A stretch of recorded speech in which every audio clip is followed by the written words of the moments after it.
আপনি কি কখনো ভেবেছেন লবণ কেন সাদা? প্রশ্নটি সহজ মনে হলেও এর পিছনে আছে চমকপ্রদ বৈজ্ঞানিক ব্যাখ্যা।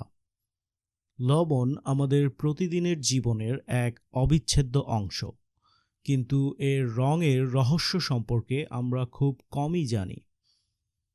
আজ আমরা জানব লবণের সাদা রঙের আসল কারণ কী, এর আণবিক গঠন কেমন, আর কেন কিছু লবণ গোলাপি বা কালো হয়।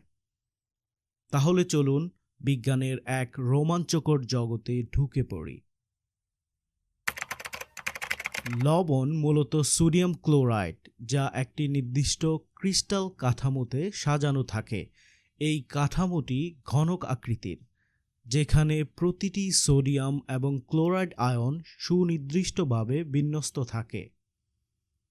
কিন্তু এটি কেন গুরুত্বপূর্ণ? কারণ এই ক্রিস্টাল কাঠামোই লবণকে সাদা দেখায়।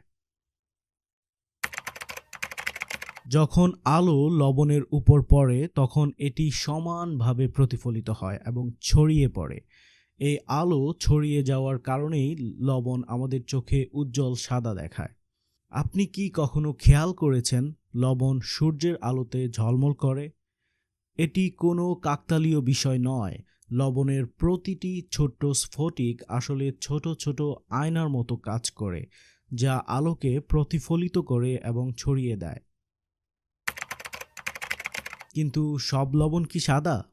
না। কিছু লবণের রং গোলাপি, আবার কিছু কালো বা ধূসর হতে পারে। এর কারণ কি? হিমালয়ের গভীরে পাওয়া যায় এই লবণ গোলাপি রঙের হয় কারণ এতে থাকে আয়রন অক্সাইড।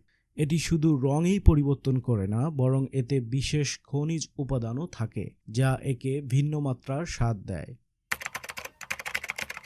ভলকানিক অঞ্চলে পাওয়া কিছু লবণ কালো হয় কারণ এতে অ্যাক্টিভেটেড চারকোল ও সালফার যৌগ থাকে। এটি স্বাদেও বেশ আলাদা এবং অনেক দেশে এটি রান্নায় ব্যবহৃত হয়। প্রত্যেক রঙিন লবণের পেছনে লুকিয়ে আছে প্রকৃতির এক অনন্য গল্প। এটি একটি সাধারণ উপাদান, কিন্তু এর ভেতরে লুকিয়ে আছে অসাধারণ বিজ্ঞান। আপনি যদি এই ধরনের আরও চমৎকার বিজ্ঞানভিত্তিক কন্টেন্ট পেতে চান, তাহলে লাইক, শেয়ার এবং সাবস্ক্রাইব করতে ভুলবেন না। পরবর্তী পর্বে দেখা হবে নতুন কোনো এক রহস্য নিয়ে।